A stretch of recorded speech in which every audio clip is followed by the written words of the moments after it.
Drage poslušalke in poslušalci, dobrodošli v novi epizodi ASEF podcasta. S poslušanjem te epizode vstopate v kratko serijo z naslovom Trajnost uglašeni tercet, kjer se bomo nekoliko podrobneje spoznali z vsakim izmed stebrov trajnosti, torej okoljskim, ekonomskim in družbenim. Zavedanjem, da so vsi trije med seboj neločljivo povezani, a z željo, da vsakemu izmed njih namenimo nekaj prostora. Gostiteljica kratke serije sem Polona Zabret. Tokratna gostja je bila profesorica dr. Sara Dolničar, redna profesorica turizma na Univerzi Queensland v Avstraliji.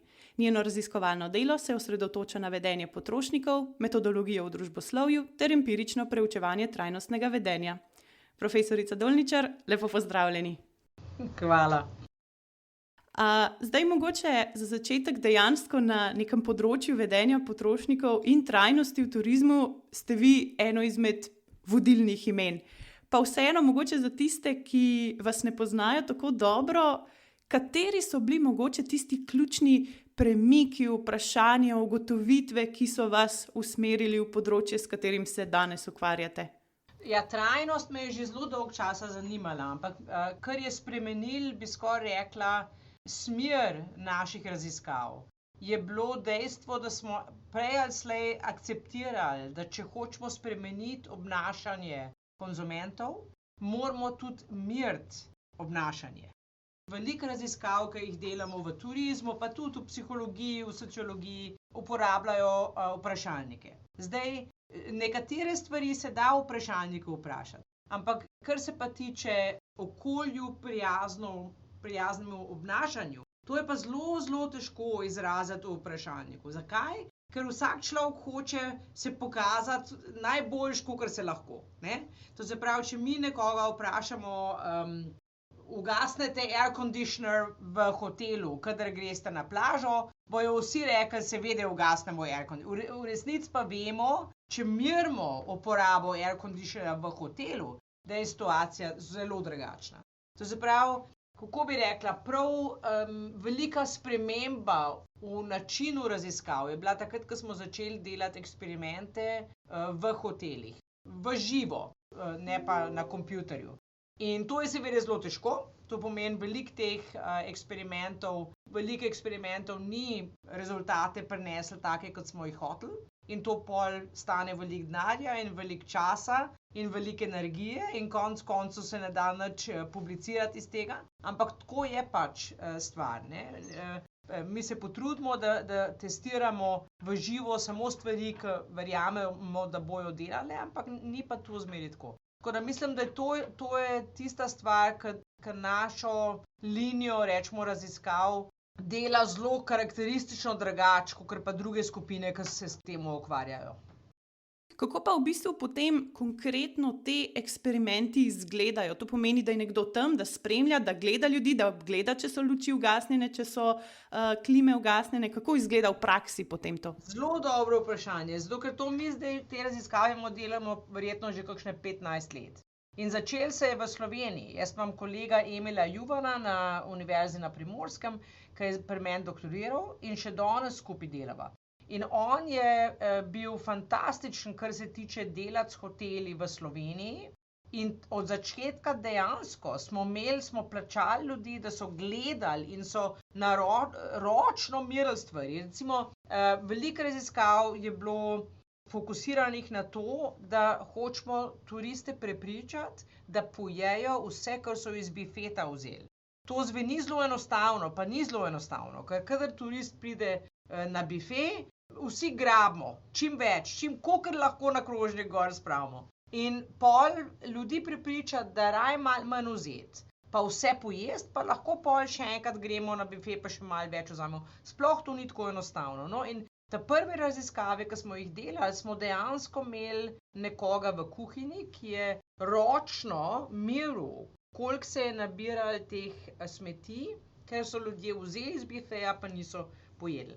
No, seveda smo pol opazili, da je to zelo drago in zelo naporno in smo pol z kolegi iz engineering in smo pol razvili sensorje, Internet of Things, wireless sensorje, in probamo zdaj čim več s temi senzorji meriti, ker to pa seveda je sicer veliko dela jih razviti in jih kalibrirati, ampak ko jih pa enkrat imamo, je pa seveda veliko bolj enostavno pol meriti, objektivno meriti take stvari. To se pravi, kar se tiče smeti, pri bifeju smo imeli eno vago, ki je bila v kuhinji in smo imeli pol Internet of Things senzor, LoRaWAN senzor, ki je avtomatično nam pošiljal podatke, kako se je nabiralo vsako minuto, kako so se smeti nabirali. Mi imamo zdaj tudi senzorje, ki nam merijo temperaturo in vlago v hotelskih sobah in iz tega lahko pol mi se naučimo, kako so ljudje ali greli ali pa hladili sobo. To je taka čist majhna bela škatlica, zelo nobene kamere, nič, kar bi bilo kakorkoli nevarno za gosta. Kaj imamo še? Vodo, senzorje imamo tudi, da lahko merimo, koliko časa se gosti tuširajo, koliko vode porabijo v tušu. Tako da zdaj imamo že kar veliko, pa imamo še tiste fine senzorje, ki grejo direktno noter v PowerPoint. Tako da lahko zmerimo, koliko elektrike tisti majhni hladilniki porabijo, ker večinoma imajo hoteli take majhne minibar hladilnike. In lahko direktno elektriko merimo, pa lahko senzorno tudi zmerimo, kolikrat gostje odpirajo. In smo se iz tega recimo naučili, da elektrike veliko porabijo teli hladilniki, gosti pa zelo redko odprejo hladilnik. Včasih vidimo samo enkrat. Tisti enkrat pomeni, da je tisti, ki čistijo sobo, so odprli, da spucajo, pa smo pa mogoče videli samo še enkrat, da gost odpre, da pogleda, kaj je not, pa nikoli več. In to se pravi, gost ne potrebuje tega, kljub temu pa mi plačujemo elektriko. Tako, to se pravi, ročno lahko merimo, lahko pa tudi avtomatsko in avtomatsko je seveda veliko boljše, če lahko in to zdaj probamo čim več avtomatsko meriti. Kako izgleda zdaj tak eksperiment, kadar ga izpeljemo, kakšen primer lahko razložim. No, en primer, ki je bil zelo lušten, je bil v Histrionu, v Portorožu. Tam imamo bife, zelo velik, lep bife za zajtrk. In smo prvo delali nič drugega, kot samo zmerili, koliko je odpadkov, ker ljudje ne pojejo. In smo pogledali, če lahko iz, kako bi rekla, guest mix.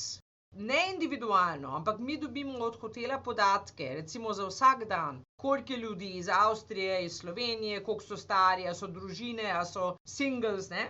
Da smo se naučili zelo hitro, da družine največ hrane pustijo. No in potem smo rekli prav, dajmo eksperiment prav fokusirati na družine in smo se malo z družinami pogovarjali in smo se hitro naučili, da otroci zelo radi zbirajo ali štempilke ali pa tiste nalepke. No in smo potem eno majhno knjigico, pravzaprav je bil samo en listek papirja in otroci so vsak dan, kadar je cela družina pojedla vse, kar so vzeli, oni so lahko šli 20krat nazaj, še več, ampak kadar so pa rekli, zdaj smo pa končali, takrat ni smeli biti nič na krožniku. In če so to kot cela družina opravili, so otroci dobili štempilko. In če so pol za vsak dan dobili štempilko, so pa na koncu dobili eno majhno darilo. In mi smo pa merili, a smo znižali smeti. In to smo, za meni se zdi približno 30% manj je bilo odpadkov hrane med družinami, ko smo to igro uvedli. In no, to je en tak eksperiment, recimo. Smo pa tudi probali loterijo vsakokrat, kadar cela družina poje, pa to ni bilo samo družine, to je bilo za vse goste. Če vsi na mizi pojejo, dobijo en majhen tiket in vsak dan se pol ena skupina zmaga, en fin tak dessert platter, tak zelo lep. In to je tudi dobro delalo. 17 gramov smo znižali, koliko odpadkov ljudje pustijo. Kaj lahko še? No, tako v glavnem zgleda. Pravi, mi ta prvo imamo neko teorijo, zakaj mislimo, da bo to delali. V tem primeru mislimo, da je to, da otroci uživajo igrati to igrico, da bo to konsekvenca tega, da bojo oni pojedli, pa tudi starše pol prisilili, da pojejo. Se pravi, enjoyment, užitek je bil naš teoretičen konstrukt, kar nas je zanimal. Tako da smo pol, preden smo šli v hotel, smo imeli en vprašalnik, kjer smo pa v glavnem samo testirali, da dejansko ta igrica zviša užitek jed na zajtrk. In ko smo enkrat to vedeli, potem smo šli pa v hotel in smo to izvedli, takrat pa ni bilo več vprašalnikov, ne? To je bilo čisto anonimno. Mi smo samo merili, koliko je ostankov pred in po tem, ko smo uvedli to igrico. Je bil v bistvu kakšen rezultat, ki je se pravi nakazal na veliko diskrepanco med tem, kaj ste vi recimo pričakovali, ali pa mogoče tudi med tem, kaj so hoteli poročali, pa kakšno je bilo potem dejansko stanje. Se pravi, je bilo kaj, kar vas je tako presenetilo osebno oziroma na raziskovalni ravni?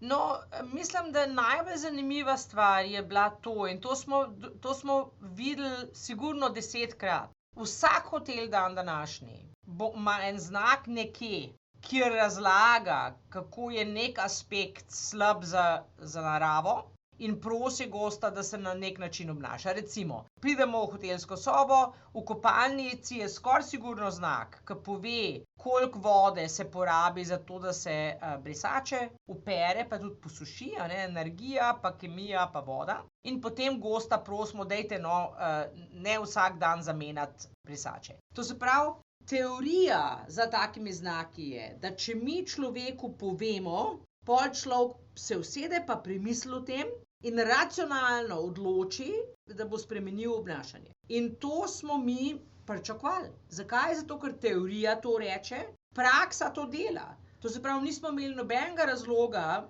verjeti, da ne dela, ampak konsistentno ne dela. Niti enkrat ne dela. Kot konsekvenca teh rezultatov smo celo novo teorijo razvili.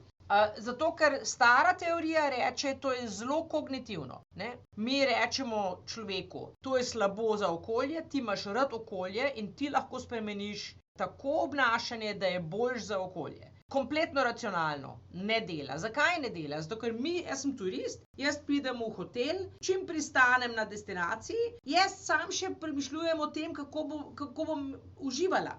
Jaz ne premišljujem o planetu, jaz ne premišljujem o mojih vnukih in a bojo oni imeli še planet za živeti. To je zelo enjoyment focused, zelo hedonističen kontekst. In v takem hedonističnem kontekstu kognitiven pathway ne dela, čisto enostavno ne dela. In to je bilo za nas zanimivo. Zato, ker konec koncev nas je prisililo, da smo razvili novo teorijo, ker smo mogli akceptirati, da v tem hedonističnem kontekstu take standardne teorije ne delajo. In ta druga stvar je tudi praktična konsekvenca, da pravzaprav je treba zdaj hotelu reči, da je čist brez veze te znake postaviti v kopalnico, ker vemo, da ljudje na tej kognitivni ravni ne premišljujejo, kadar so na dopustu. Druga stvar je business travel. Če potujemo za službo, je to druga stvar. To ni hedonistično, to je pač sam drug kontekst za delo. Takrat je druga situacija, ampak kadar smo pa res na dopustu, je pa vse enjoyment focus. Mi hočemo uživati, mi hočemo imeti lep čas, mi nočemo skrbeti in biti odgovorni. Kaj pa, mogoče je to eno tako kontroverzno vprašanje, ki se mi je pojavilo, ampak recimo, kje pa vi mogoče vidite neko mejo med, če rečem temu, legitimnim spodbujanjem trajnostnega vedenja in neko manipulacijo s potrošniki, recimo zato, ker hoteli sami ne želijo plačevati preveč stroškov in zdaj to zapakirajo v trajnostni kontekst in rečejo, nehajte uporabljati toliko vode ali pa manj perejo. In me zanima v sklopu tega, če obstaja nevarnost, da neke te vedenjske intervencije preveč, ne mislim v vašem kontekstu, ampak kadar se pojavljajo, preveč nekako individualizirajo odgovornost za neke sistemske probleme trajnosti. Seveda individualizirajo sistemske probleme, ampak edina rešitev za sistemski problem je konec turizma. Mislim, to je čisto enostavno, a ne? Predvsem konec turizma z poleti. Če bi mi lepo šli z vlakom, kaj pa vem, na Bled, a ne? Je to druga stvar, ampak čim pa letimo, je to sistemska katastrofa. Pol je čisto vseeno, a porabimo isto brisačo ali ne. Kar se pa tiče manipulacije, so pa konzumenti zelo pametni. To je ta prva stvar. Oni so takoj skeptični. Ja? Zato tudi recimo pri nekaterih eksperimentih mi to skoraj od vsega začetka povemo. S kolegico Ljubico Kneževič-Velbar, to je pa Univerza iz Ljubljane, sva imela en eksperiment v Eko Bohinj hotelu in smo hoteli motivirati goste, da prostovoljno povejo, da ni treba danes sobe očistiti. To ima velike konsekvence. Eno čiščenje sobe je 35 litrov vode, 100 ml kemikalij, 1,5 kWh elektrike. In seveda, to je bilo pred 15 leti, zdaj je to standard, ampak mi smo takrat rekli, dobiš zastonj pijačo. Ampak nismo mi samo to rekli, mi smo rekli, ok, če prostovoljno rečete, da ne rabite čiščenje, mi prišparamo, jaz ne vem, koliko je bo, 10 evrov rečemo. Ja? Hotel prišpara 10 evrov. Mi predlagamo, da se teh 10 evrov razdeli, hotel si bo prišparal 5 pa vam vrnemo kot pijačo. Ja? In ta intervencija točno se zaveda, da so ljudje skeptični. Ljudje vejo, čim jaz rečem prostovoljno ne čistiti, ljudje takoj vejo, to pa hotel sam zato dela, da bo prišparal denar. To se pravi, če se to proaktivno pol tudi izrazi, pol se lahko s tem v intervenciji dela. Je pa seveda vprašanje manipulacije predvsem diskutirano v kontekstu nudging. Nudging je pa sprememba okolice, tako da ljudje avtomatično se obnašajo tako, kakor mi želimo, da se obnašajo. Ampak ne, da njim jemljemo svobodo, da se lahko tudi drugače obnašajo. Ja?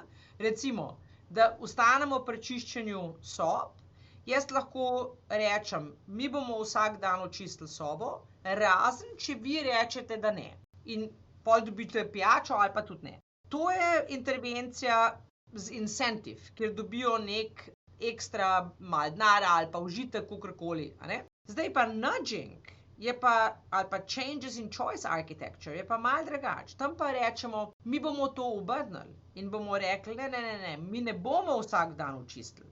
To se pravi, če gost ne ukrepa, se soba ne bo očistila. Lahko pa date znak ven in prosite za to, da očistimo, nič ne bomo zaračunali, je zastonj.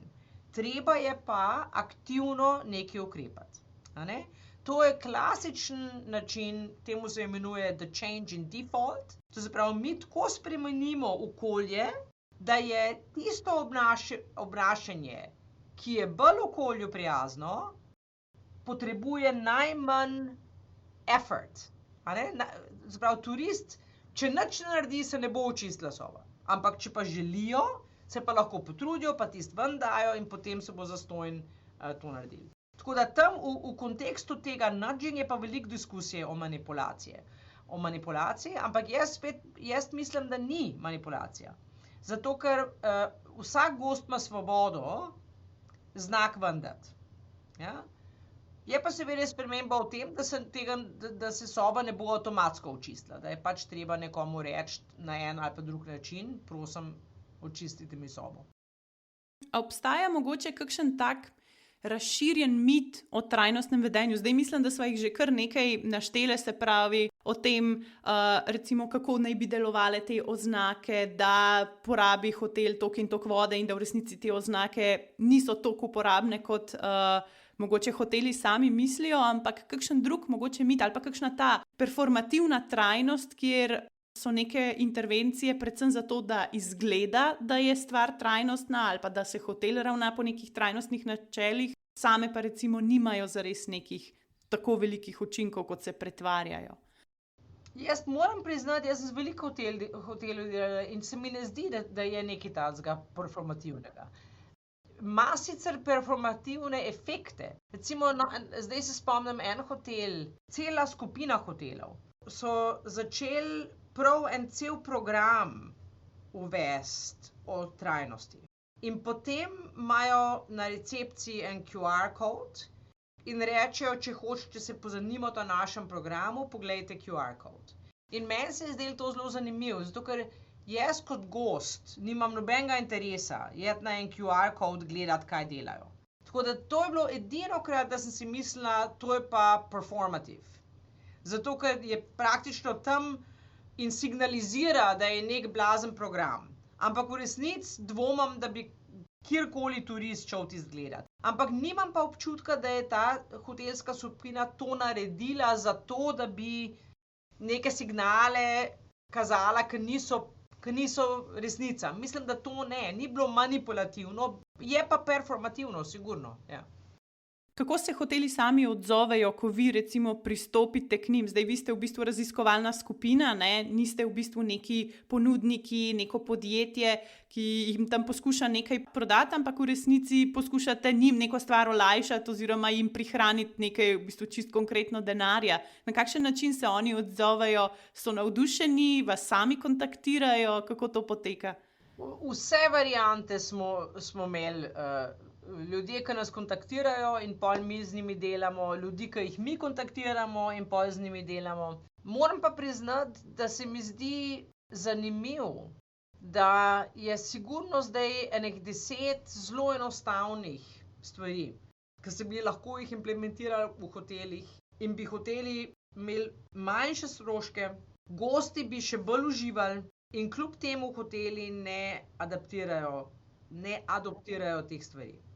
In to se meni zdi izredno zanimivo. Tako da zdaj probamo razumeti, kako je to možno. Zato, ker zdaj pa ni racionalnost pri turistu, ampak zdaj je pa racionalnost pri hotel menedžerju. Zakaj ne bi, če to prišpara denar in hotel in turist uživa, zakaj ne uvedejo tega? In moja razlaga je, da je pač imeti hotel je zelo intenzivna stvar, a ne? Ni tle zelo veliko časa premišljati, kako se bi lahko kaj popravili. Ampak kar se naših interakcij tiče, najboljš funkcionira, če je en človek v hotelu, ki je dosti visok v hierarhiji, da lahko odloča in ki je dejansko passionate about sustainability. Ja? Ki mu je to res pri srcu in takrat vidimo najboljše rezultate. Mi imamo tle enega kolega, Hilton hotel v Surfers Paradise, sigurno že 10 let z njimi delamo. Isto Bernardin pa Histrion, sigurno že 10 let z njimi delamo. In to je zato, ker so tam ena ali pa dve osebi, ki res želijo te stvari probati in ki jih tudi ni strah, da ne bo vse delali. Ne? To je tudi riziko. Ne? Sicer nikoli ni riziko, da bi bili gosti nesrečni, to sigurno ne bi mi nikoli naredili, ampak seveda, zna se pa zgoditi, da mi nekaj probamo in se izkaže, da ne dela.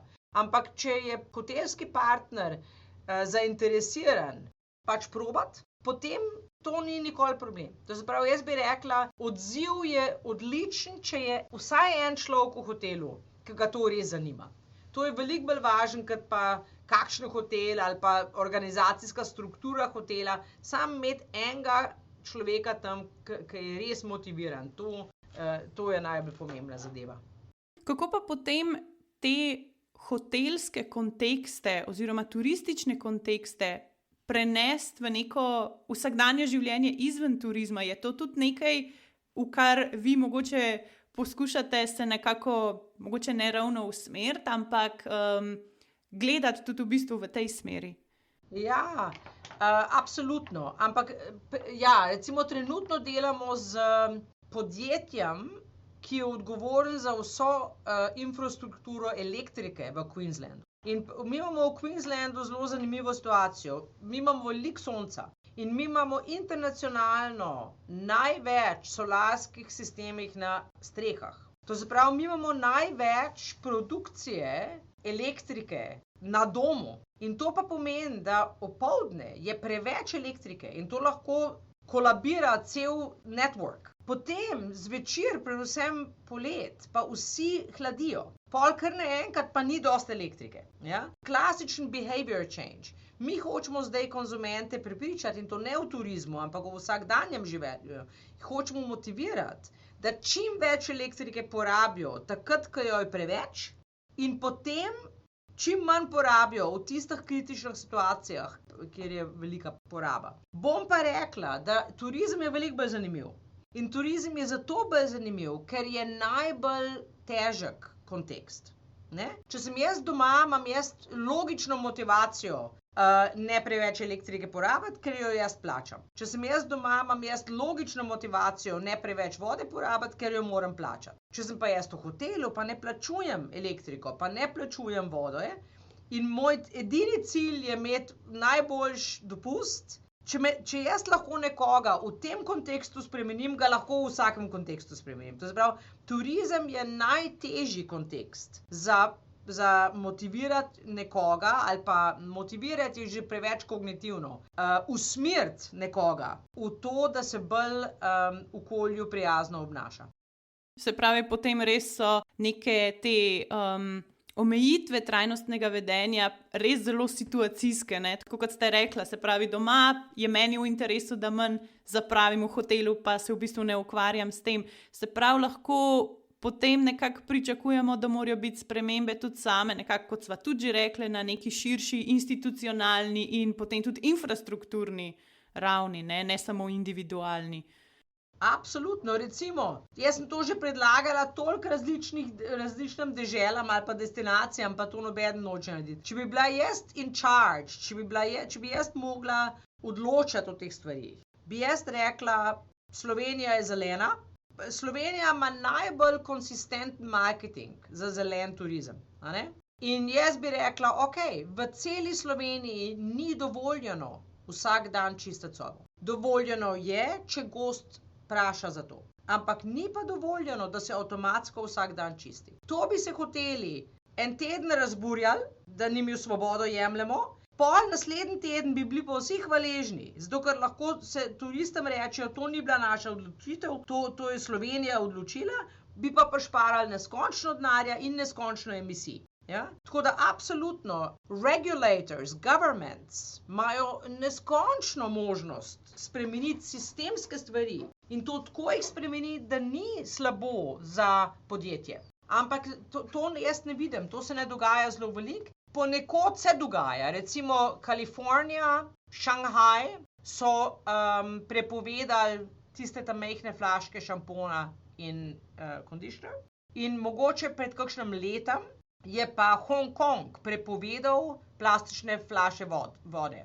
Zdaj ima vsak hotel tam filtracijsko mašino ali v sobi, ali pa pri liftih in se pol ljudje grejo vodo iskati. To se pravi, če se odločimo lahko, ne? In potem je bilo točno isto v Hongkongu. En teden so se vsi pritoževali, vsi hoteli, koliko je to katastrofalno in pol en mesec pozneje pa kot da nič ni bilo. Ne? In zdaj je veliko manj plastike, voda je verjetno veliko bolj zdrava iz tistih filtrskih mašin, kot pa iz plastenk. Tako da seveda se da veliko sistemsko narediti, samo to ni v naši kontroli. Ne? To je pa zdaj seveda odločitev za vlado ali pa za tiste, ki pač delajo te regulations o turizmu. Ja, se drugače mislim, da je pred nekaj dnevi sem ravno brala novico, da naj bi tudi na ravni Evropske unije, mislim, da do leta 2030 naj bi se ukinili, se pravi tudi te mali šamponi, pa recimo te mali paketki za sladkor, sol, kečap, majonezo, vse to, kar dobiš zraven, lahko v hotelih ali pa v teh restauracijah. Ampak zakaj pa čakamo do 2030? Do takrat pa še nujno rabimo tiste majhne plastične, mislim, to bi se moglo vse že včeraj narediti, ne pa čez 4 leta, a ne? Res je, ja. Zdaj v bistvu, ko sva že nekako s pogledom mal v prihodnost, me pa v bistvu zanima, katera so mogoče najbolj ključna vprašanja, ki jih mogoče vi želite v prihodnjih letih nasloviti na področju, se pravi, svojega raziskovanja ali pa nekaj, kar je sistematično mogoče do zdaj bilo spregledano, pa je čas, da se v bistvu vi tega nekako lotite. No ja, sistematsko se jaz lahko lotim sam tistih stvari, ki so v mojem ki jih lahko, ne? Če bi jaz lahko, bi spremenila regulacije, to ne morem. Jaz bom sigurno naprej v turizmu delala, v turizmu je, tudi v drugih področjih, ta elektrika me zelo zanima. To se mi zdi in to bomo sigurno tudi naprej delali. Ampak kar se pa tiče turizma, mislim pa, da je ta največja sistemska sprememba, ki jo lahko naredimo na strani turista, je zreducirati distanco med domom in destinacijo. Zato, ker daleč največ emisij. Turizem je odgovoren za 9% vseh emisij na svetu. In vsako leto turizem še dodatnih 3,5% naraščajo emisije. Naraščajo, ne grejo dol, naraščajo. A ne? In tehnologija je zmožna samo znižati za 0,3. To se pravi, sistemsko je treba ukiniti turizem, ker je vsak let slabši in vsak let slabši. Ampak večina teh emisij so poleti. Tako da, če bi mi lahko eno stvar spremenili v bodočnosti, ki bi imela največji vpliv na redukcijo emisij, bi bilo to, da registriramo, da pravzaprav dopust ni nič lepši, če gremo, na Maledive, kakor je, če gremo na Bled, ja, ali pa v Bohinj. In to je pa velik mindshift. In to je zelo težko doseči, če je poceni leteti. Če je drago leteti, ni noben problem, ker ljudje rečejo, to je pa predrago. Ampak dokler je tako poceni leteti, kakor je še zmeri, čeprav je bolj drago, kakor je bilo pred kakšnim letom, je to zelo težko doseči. Ampak to bi bil, recimo, če bi imela en cilj, to bi bil dosežek, ki bi imel največje konsekvence za redukcijo emisij. Veliko več, kakor pa brisače, pa hrana, pa tisto. Ena stvar, če ne bi leteli, če bi rekli, ajde, gremo s kolesom na Dolenjsk, in dejansko, zakaj pa ne?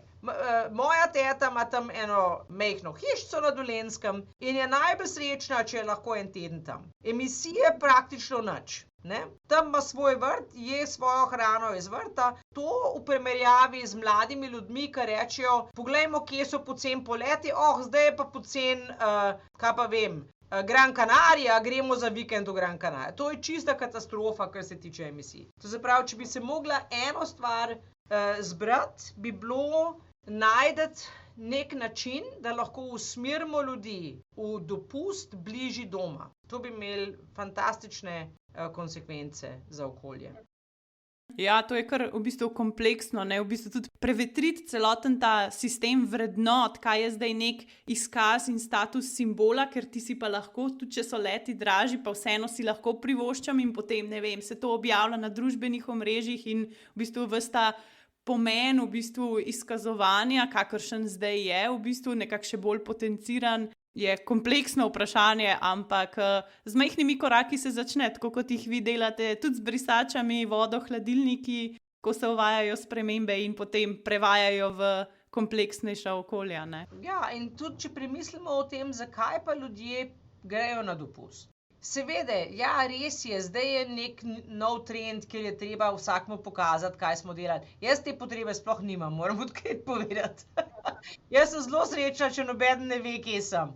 Ampak večina motivacij za dopust je, da se relaksiramo, da se sproščimo, da imamo malo pauze, da imamo čas z ljudmi, ki nam veliko pomenijo. In te dve stvari je čisto vseeno, a smo v Londonu, v Parizu ali pa na Dolenjskem. Cilj tega dopusta lahko glih tako dosežemo blizu doma, kakor če letimo. In jaz bi celo rekla, da je z manj stresa. Kadar jaz moram celo družino spakirati pa na avion dati, to je veliko manj prijetno, kakor jih v avto spokati za pol ure pa jih nekam peljati. Tako da jaz mislim, tega se moramo zavedati. Če je dopust v glavnem za imeti malo odmora, malo pauze, če je dopust za to, da smo z družino, starimi starši, z bratranci, s tetam, potem nam res ni treba. Ta cilj se bi dal doseči. Hvala, da ste poslušali ASEF podcast. Če vam je bila epizoda všeč, jo delite s prijatelji in pustite oceno. Tako pomagate, da nas odkrije še več poslušalcev. Za več vsebin sledite ASEF-u na družbenih omrežjih in se nam pridružite v naslednji epizodi.